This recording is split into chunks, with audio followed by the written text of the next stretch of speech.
fitting in a night like tonight. Absolutely. To Gord. To Gord. Welcome everybody, I'm Chef Ben. It's Wednesday night at 9. This is Chit Chat Chop, and I'm joined by my guest, James Dwyer, the #1 real estate in all Halifax. How you doing, James? You're too kind. It's good to see you. Thank you. Thank you very much. It's great to see everybody. As you know, James Dwyer, Press Realty. Really stoked to be here today. Doing some classic Newfoundland favorites, pub favorites. So if you haven't had cod tongues before or have heard of them, this is a delicacy where I come from. And the original poutine. I swear to God, the original poutine, fries, dressing, and gravy. What do you call it, the original? It's been around a lot longer than any other poutine from Montreal. I guarantee you that. We've been making savory since we landed on the rock. Well, we're getting hate mail now. Thank you very much. So what are we making exactly? You call it poutine. What is it? So what we've got here is we're going to be making, like I said, this is a classic pub food. You can find it anywhere in Newfoundland, from the big stops to every little diner, restaurant, high-end stuff. It's literally French fries, Newfoundland dressing, not traditional dressing, Newfoundland dressing, and some classic gravy, chicken or beef. So what's the dressing? So your dressing here, Newfoundland dressing, really the big component would have to be the savory. So what we're doing is taking butter, we're going to soften up some onions, we're going to add some seasoning to it. The savory is the key component, and then adding the breadcrumb. Sweet. It goes over the fries, and then gravy on top. Is it always breadcrumb, or is it sometimes like torn bread? It can be. Yeah, I've seen it done a couple of different ways. A couple of the fish and chip joints back home will do like a powdered, almost like a dusting. Gotcha. Weird stuff, but when you add the gravy, it moistens it. So there's dry and wet dressing. That's right. Right. Yep. So we're going to do a wet dressing. Right? Exactly. Exactly. Right. So we need to start with the onions, right? That's right. We're going to soften up some onions. Do you want to cut them, or do you want me to cut them? You can cut them. Okay. Do you cook much at home? All the time. Yeah. My wife loves me for it. What do you cook? Pretty much everything. My wife's really big into, she's Acadian, so I'm kind of trying to master some of their culinary dishes. And yeah, she loves everything I make for her. So nice. Yeah. What kind of Acadian stuff do you make? You know, rappy pie, frico, you know, those particular components. They're, I don't know if you ever had their salted haddock or dried haddock, dried fish. That's a great little beer snack that they make down there. I've had dried mackerel, I think. Yeah. Hot lobster? I'm allergic to lobster. Hot lobster was an interesting, it's like a hot turkey sandwich, but with lobster and done with like cream-based lobster gravy. Oh, that sounds really good. All right, so you're from Newfoundland. What part of Newfoundland are you from? Originally Central Newfoundland, Grand Falls area. Okay. You know, great little community that's basically was a forestry community, pulp and paper. The history on it, it was a smorgasbord of people that kind of landed in Grand Falls. So different parts of the island, you had a lot of different dialects and different people. So you had the Irish, the English, the French, you know, all the different nationalities. And Grand Falls, when it was started, was a mill town. And a lot of these people kind of ended up in the middle to start the mill, work in the paper industry. And I don't know if you noticed, but like Central Newfoundland's Newfoundland accents are not nearly as stronger as other areas. And I think it's because of that meshing of cultures kind of chilled it out. That makes sense. Yeah. But it's cool, man. In Newfoundland, when there's certain areas of Newfoundland that still use Old English, but I think they're the only place left in the world that uses it. Some places, that the older people, right? They use Old English. So the like really thick Newfoundland accent that we think of. Exactly. They even have their own words, like dialect, that I, like, you know, different meanings, never heard of before, so it's, you know. So how'd you end up here? Originally, I came here. I worked in the hospitality industry. Yeah. Worked for. You worked at Stainer's and Thirsty Duck, right? Yeah, yeah, and Stubborn Goat, and yeah. So I came over because of work, and carried on for I've been a 16-year career out of that. Learned a lot about the business and about attention to detail. You know, I've always been a big advocate of. You know, especially on the server side, you know, anyone can wait a table, but not everyone can serve a table. Yeah. Right? It's an art form in itself. But I'll tell you who I learned a lot of that from, man. Attention to detail was Todd Abbas at Stainer's Wharf. Yeah. That man's attention to detail is intense. You can tell by his mustache and his vest. Exactly. You can tell. He could see a grain of rice from 30 feet away with the lights almost off in a van plant. And he'd go over and pick up that grain of rice. Right? He could hear with a band playing, full tilt, a pair of cutlery hit the ground. And he'd do that.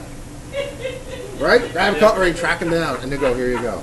Without them having to ask. Guy's a legend. Guy's a legend in that business.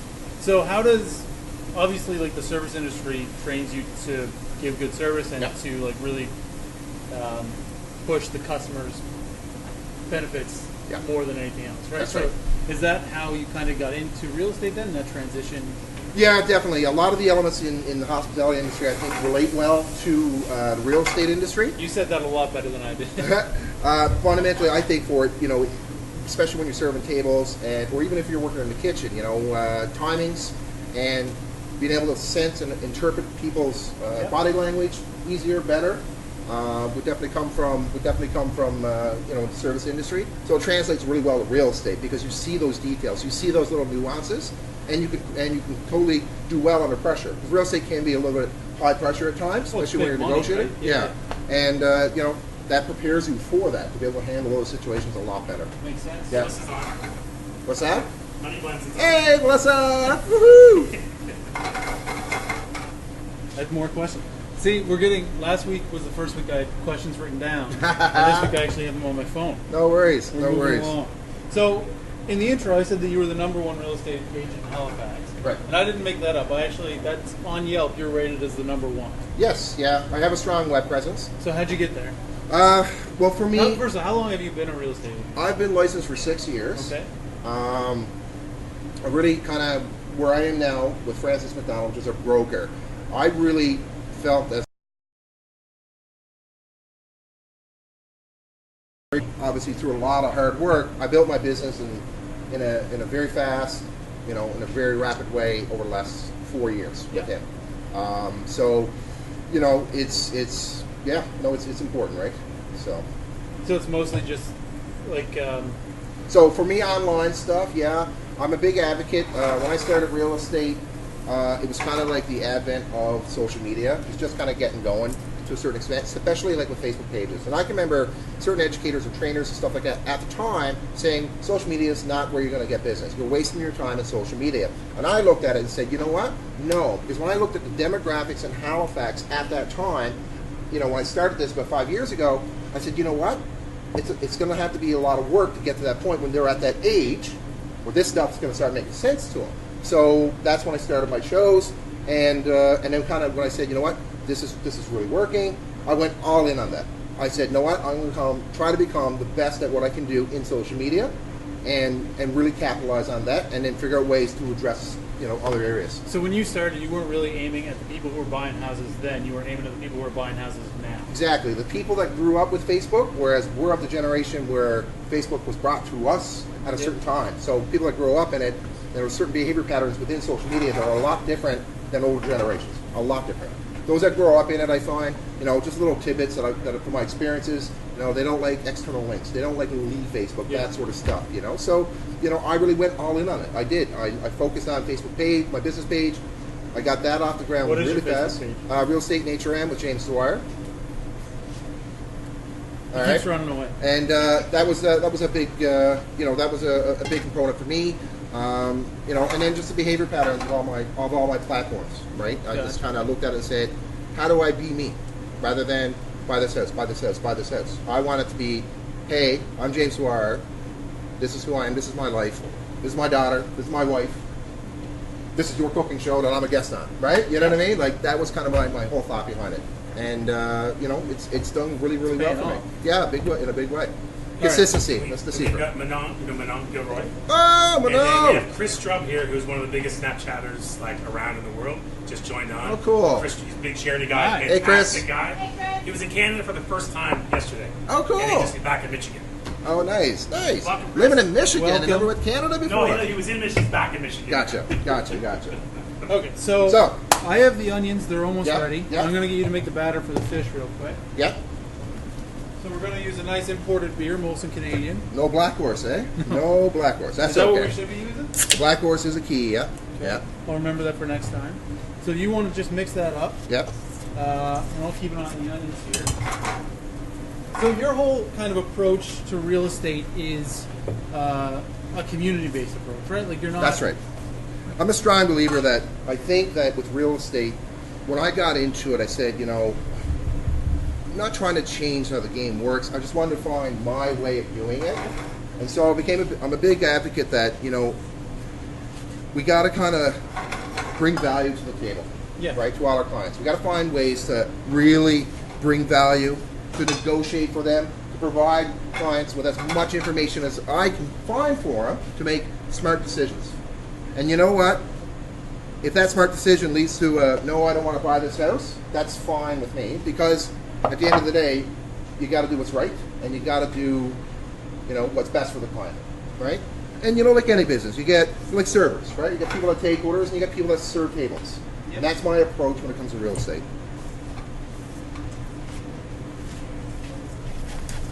More questions. I have more questions. Kristen Cutler says James Dwyer is a rock star. Look at, how you doing? So, as a real estate agent, like, what advice would you give people who are actually looking to buy a house? Like, what's the number one thing that you need to think about and look at when you're going to buy a house? If you're going to go buy a house, I would say there's a couple of things. I think there's a big misconception that a lot of people think that if you're going to buy a house, you've got to hire a real estate agent, which is true, you should, but you got to pay them. And see, buyers don't pay buying agents. In fact, the seller does. And think of it this way. As a buyer, if you're buying a home, you've got a lot of expenses up front. And I would say get 3% of the purchase of the home. That's your little extras, and then whatever your down payment is. But at 3%, there's a lot of expenses involved on your end. The seller, not so much. In fact, the seller could even kind of get some money back because they have to top up their oil tank. You reimburse them for it. Or property tax. You're going to pay them whatever they have left on their property tax. So they don't have a whole lot of expenses. So the idea, I think, was, hey, let's get the seller to pay the real estate agents so it kind of balance out those expenses. And in fact, I think the other side of it, you got to get talking to a mortgage. It's not as difficult as a lot of people think. They think, oh my goodness, that house is $200,000 or $300,000. I'll never be able to afford a monthly mortgage on that. But there's rents in this city that are way higher than that. Yeah. And but I think a lot of people have a problem getting past the down payment. Yes. I think that's a big issue with people of my generation, especially, is being able to save the money for the down payment. Yep. And that's and there's a lot of different ways that you can do that. I mean, if you're going to sit down and talk to a mortgage broker or a mortgage specialist at a bank, a lot of them can give you different ideas to attain that. I mean, there's even some. Now, it's not. I'm not saying they're bad or good, but something worth to look into. There's even no down payments, right? But essentially, you're basically borrowing the money for the down payment for that through the lender. So there are different formulas. And think of it this way: banks are kind of like auto dealerships. So at the Ford auto dealership, it's all Ford cars. So if it's this major bank, they've got several different types of mortgages. But see, the competing bank would have several different types of mortgages, and you got to find the one that kind of has the mortgages that suits your vision the best, right? So if you want to do like renovations to the house, want to buy a fixer-upper, you want to do all those elements, shop around a little bit, or talk to a mortgage broker. They can kind of assist you with that. Yeah. So like today, like I can go online and I can look at houses anywhere in the world. That's right. I can look at a map and just point and click at stuff. Yep. But there is like the benefit of actually talking to a real live person, right? But I find a lot of real estate agents have kind of I hate to say it, but it's kind of like a used car dealership type persona, right? That's right. So you're obviously like, I don't get that from you at all. So how do you get around that? Like, do you find that's an issue, having people more online now than I think there's, I think, or is that why you're trying to? I think with certain generations, there's the stigma with real estate agents that they're trying to sell them something. So I find they have a tendency to stay away. That generation, the younger generation, will stay away from open houses because they think the agents in there trying to, push it on them. Nobody likes to be in a high-pressure sales environment, right? And that's cool. And you know what? There's some agents that are probably doing that. So it's all about perspective. If I'm doing an open house, I'm not there to fish and find new buyer clients. I'm trying to actually sell my client's house. So I'll talk about the house all day, all on, until they say that's enough, James. We gotta go. Until I bug them, right? Yeah. Because I'm there working for my clients. And so really, like, you can get a lot more out of a lot more information than just going online and looking at pictures. You can. I find the pictures do so much. So we're in the advent now where photography has become very powerful in our industry, and it's a work in progress, especially on the photography side. Some photographers are heavy on the editing side, and they can make rooms look a little bit more higher end or a little bit more spectacular than it is. And I've got a problem with that because when the clients come in and walk in the house, they go, well, this is a lot smaller than I thought. And so the pictures are kind of working against it. So keep that in mind. The other avenue goes. The agent that's in there with the cell phone taking pictures of the property, they're usually dark because they don't have proper lighting, and the pictures aren't doing justice to the home. So the pictures only can tell a certain story. So what I find is people will usually do a lot of research first. It's a very research-driven culture, and they'll find all the information in the house, figure out a game plan, and at the last minute, that's when they'll go view the house, when they're super serious on it. All right, so you got the batter. Yep. This nice big bowl of cod tongues. Oh, buddy. So we'll put some in there. I made some French fries earlier, hand cut. Yeah. So we'll get those going. Yep. I really did cut them by hand, it's true. Look at that. Beautiful. Okay. So you want to dunk those guys. We have a nice little fryer set up here. I'm going to move my phone so I don't get... Look at the size of that one. What? Viper. It's a Viper. So you're married. You have Yes. You have a daughter? I have an amazing little daughter named Charlotte. She's about 20 months or so, just became a toddler. For those of you that experienced that, that's an interesting experience. But she's sweet as anything. That child is constantly smiling. She's not afraid of anyone. She's a big hugger. She meets kids her own age. Don't know who they are. She'll come up and hug them. She's adorable. She's everything, man. Do it for her, right? Do it for her. Absolutely. It's a wonderful experience. And how long have you been married? We've been married in July 26th of 2014. So yeah, So me and 4 Melissa, years. yeah. But and that's been an amazing journey as well. And you said she's Acadian, so she's from the Valley area? No, from the Southern Shore area, so Okay. south of Digby, in a place called Clare. Oh yeah, I know Yeah, people from Clare. yeah. Reminds me a lot of Newfoundland culture in a lot of ways. The kitchen party, the great outdoors, Yep. the fishing, that sort of stuff. A lot of similarities. And how did you guys meet? We met years ago. I would say when I first moved to Halifax. Okay. Yeah. So we had known each other for years and years and years, and then we got to one point and said, why don't we just, start dating? And the rest is history. That's how most of my relationships are. Hey, why don't we start dating? Exactly. Really? No, not really. All right, so in this bowl we have flour, salt, pepper, Yes. and beer. Yes. And now we have some cod tongues in there. That's right. Now, cod tongues, they're really hard to get now, cod tongues and cheeks, because the Yep. fishermen all keep them for themselves. Exactly. The thing with cod cheeks and tongues, traditionally, the fishermen would always keep them. It's considered a delicacy, and in fact, it's considered the most tender part of the fish. And it is, it's like a little cloud when you eat it. Yes. Yeah. It's the beef tenderloin of a Yeah, cod, absolutely. in theory, right? And so, yeah, they would always keep them for themselves and their family. It's a very, like I said, a hard thing to find and a delicacy where we come from. So in Newfoundland, you need to know people to get these, right? Exactly. Just like Yeah. here, I had to know people to get Yeah. these. Yeah. There's a great little Newfoundland store downtown There is a great in the little West End. Yeah. Yeah. It's It's old school. It's got like the white ads in the window. Yeah. Do you go there often? I go, I'll do the Christmas trip and the Thanksgiving trip, those sorts of things, get my salt meat. Is there a secret handshake? There is. Actually, it's a secret door knock. Yeah. Got to know who your mother is and your father. I have a horrible Newfoundland accent.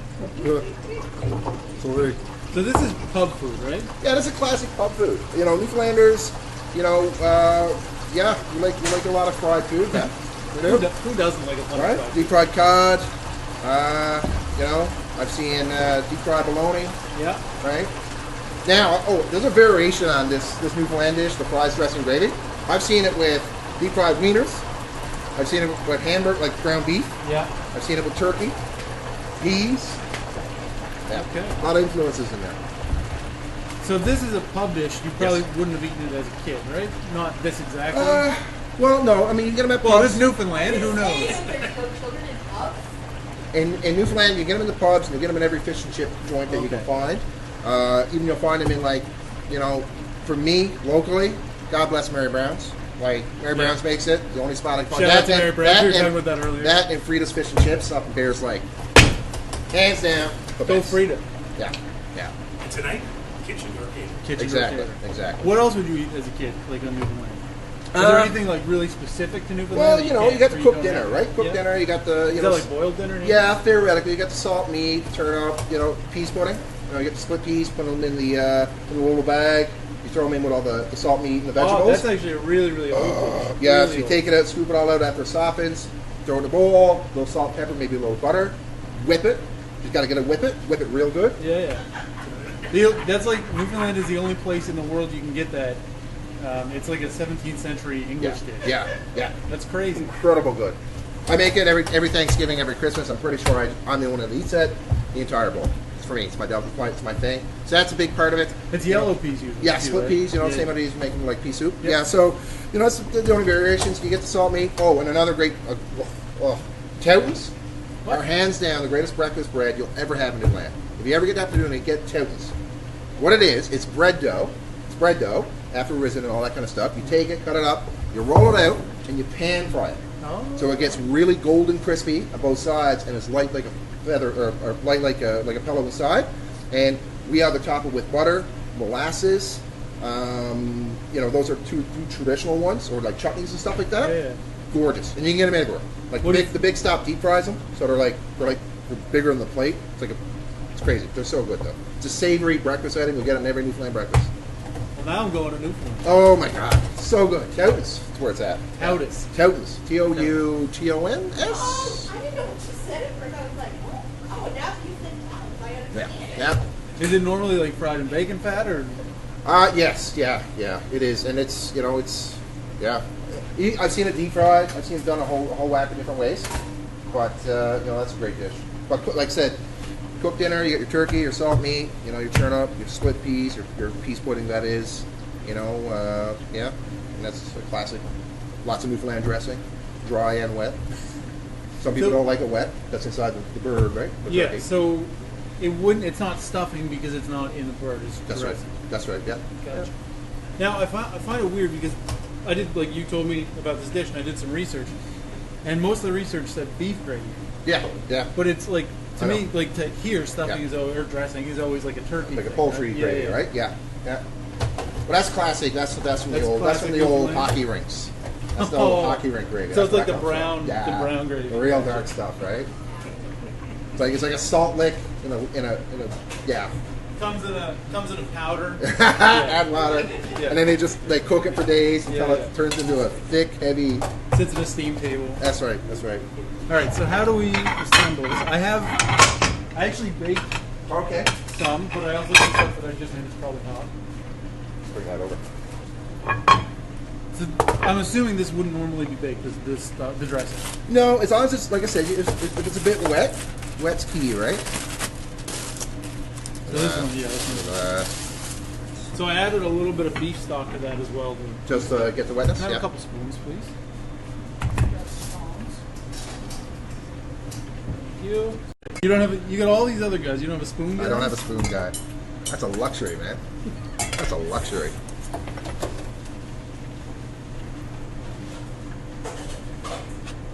You got enough savory now? I think so. You tell me. We can sprinkle a little more on the top if you want. It's good. It's good stuff. So we got our beer battered cod tongues. Can you see this? Can you see this? They will. We'll show you. Listen, Dwyer said, hi, Dad. Why aren't you in bed? A little bit of this. Brendan McDonald just joined. Oh, did they? What's up, Brendan? You get spread. B-Mac! So some people layer this, right? Yeah, you can traditionally layer it because it's wet, and where it's a wet dressing, if you overdo it, the gravy never gets underneath the fries. It's always a disappointment. It's an art form. It is an art form. If you go to try George my Street, gravy, you go to tell me George it's Street, okay? the fry trucks, man, they make a mean version of this. I would Fry imagine. trucks, it's like our version of Pizza Corner would be fry trucks and the hot dog guys. What's the name of that White Russian bar? You just go and get like Lottes. Lottes.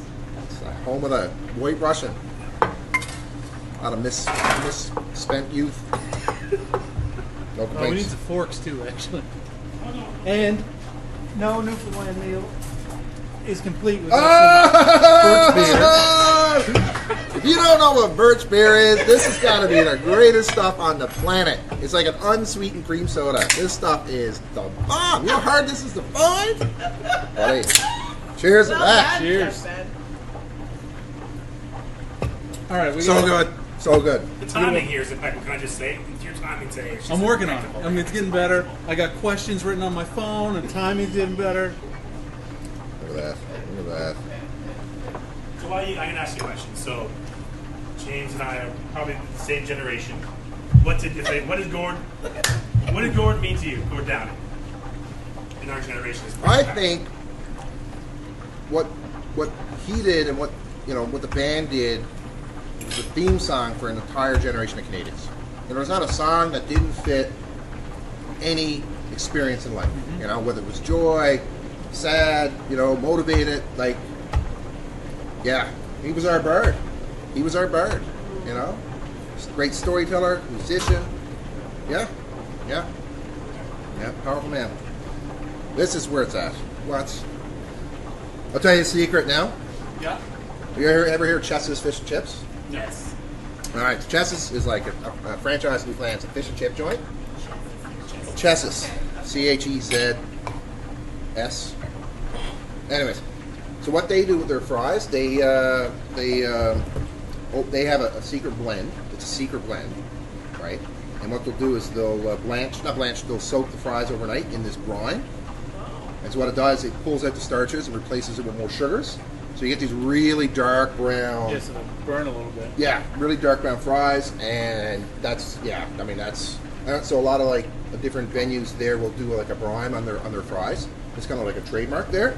And Newfoundland shit, we use a lot of malt vinegar, a lot of white vinegar, very traditional in that sense. Maybe that's in the brine. So I just want to. This Yep. is, I think, the second time I've had birch beer, Yeah. and I just want to point out to the audience the color. So you would think birch, white, maybe a light brown. Nope. No. The same color as the It sign. is. This is the It's official like the drink of Kitchen Door Kitchen Door. Catering. We need to that's all we sell exclusively. Yeah. Comes from the sarsaparilla family. So yeah, it does kind of taste like a root beer almost. Yeah. Yeah. But it's not the color of a root beer. No. Another Newfoundland delicacy would probably be, which is up here now, was pineapple crush. Yeah. And lime crush was really big back home. Lime crush we Do you always remember had apple here. crush? No, we That never was had the crush of the teachers. I remember it was in the 80s, it was in the late 80s.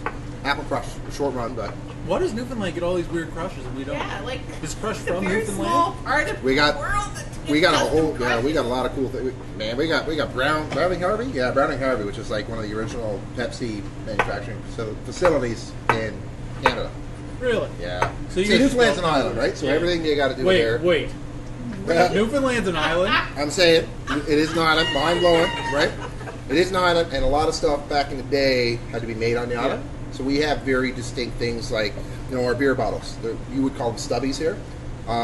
We have a wide variety of local brews like Blue Star, Black Horse, India, IP. It's a whole, and these are like domestic beers, not like an importer or. It's like Keith's or old ones. Exactly right. And we have a 10 penny. 10 penny. I remember that. Always drank. You had to drink that warm. Yeah.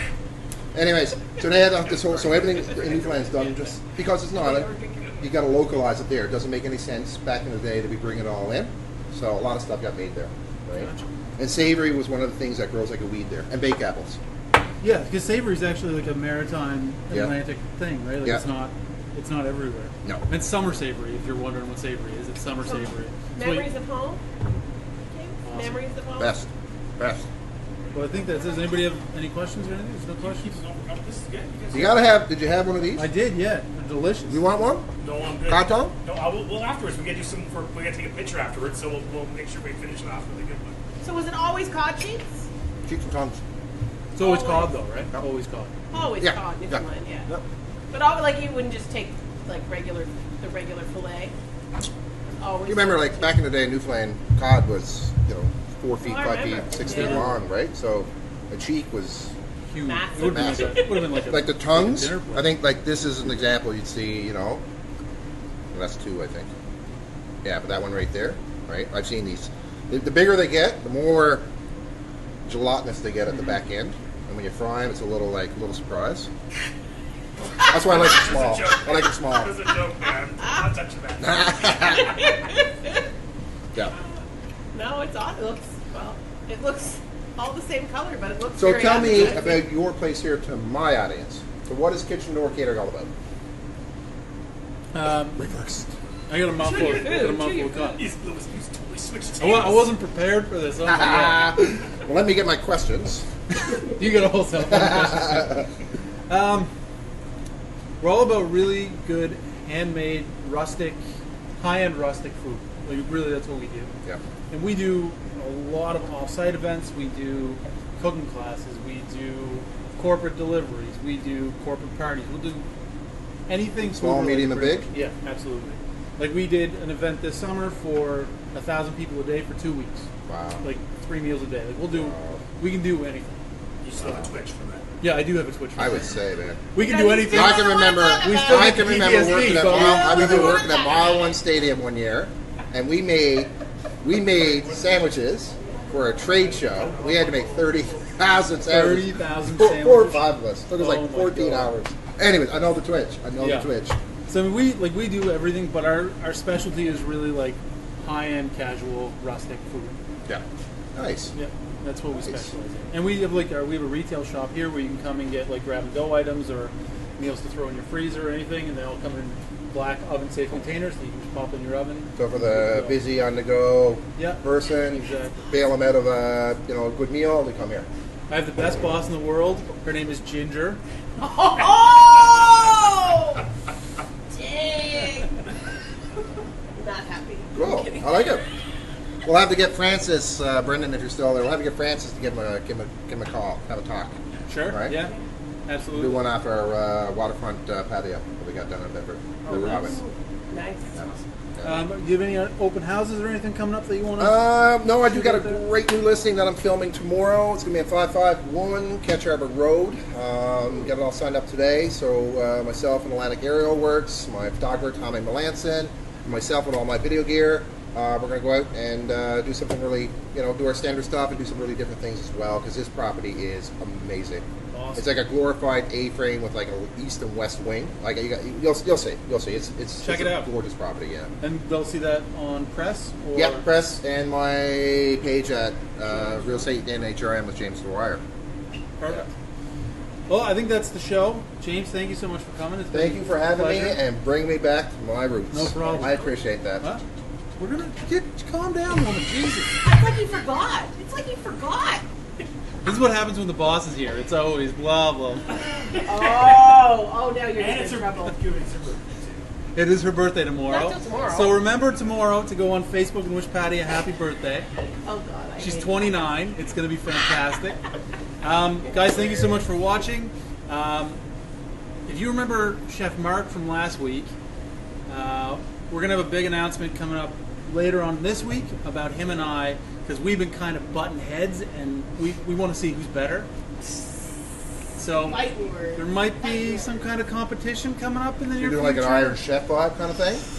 Maybe Who's doing like the guy? you. You're Yeah. gonna be. The You're gonna be. secret dish? Celebrities.